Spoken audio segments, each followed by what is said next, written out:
እውነት ለመናገር ይሄ ቀን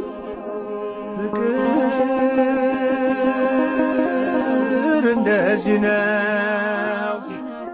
የተከበራችሁ ወጣቶች፣ ያው ታሪኩ በዚህ ስለተገለጠ ይሄን ላቆየውና ነገር ግን ክርስቶስ ሞቶልናል፣ ክርስቶስ ተሰቅሎልናል። ይሄን አካል ክርስቶስ ይፈልገዋል። ይሄ ቀን እጅግ በጣም ከባድ ነው።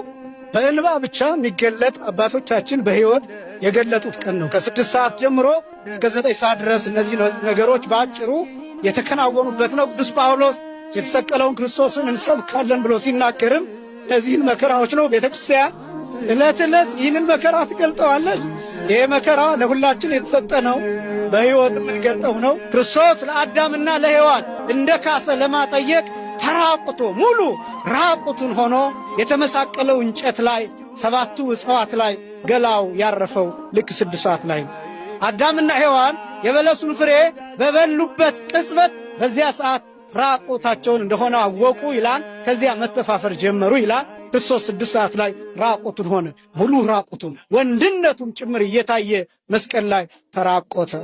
አዳምና ሔዋን ስለበሉት ፍሬ ፋንታ ክርስቶስ መስቀል ላይ ስለነሱ ተሰቀለ። ስለ ሁላችን መስቀል ላይ ሰውነቱ አረፈ። ራቁቱን መስቀሉ ላይ ማረፉ ብቻ አይደለም፣ 5 ችንካሮች ከነርቭና ከደም ስሩ ጋር የሚገናኙ ችንካሮች እጁ ላይ እንዲያርፉ ተደርገዋል። እነዚህን ነገሮች መግለጻቸው ክርስቶስ ተሰቅሎልናል። ይሄን አካል ክርስቶስ ይፈልገዋል። ሁላችንም ክርስቲያኖች ሆነን እንድንኖር ነው። ቤተ ክርስቲያን በየዓመቱ ክርስቶስን እየሰቀለች አይደለም። መረዳት ያለብን በየዓመቱ ክርስቶስ እየሞተ አይደለም።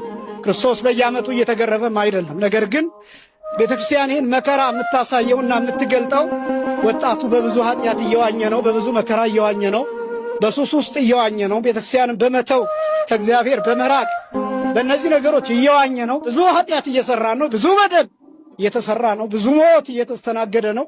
ስለዚህ ያ እንዲበቃ እንድንመለስ የእግዚአብሔር ሰዎች እንድንሆን የምናደርግበት ነው። ቤተ ክርስቲያን ይህን መከራ የምትገልጠው ለዚያ ነው። እኛ ግን የተሰቀለውን ክርስቶስን እንሰብካለን።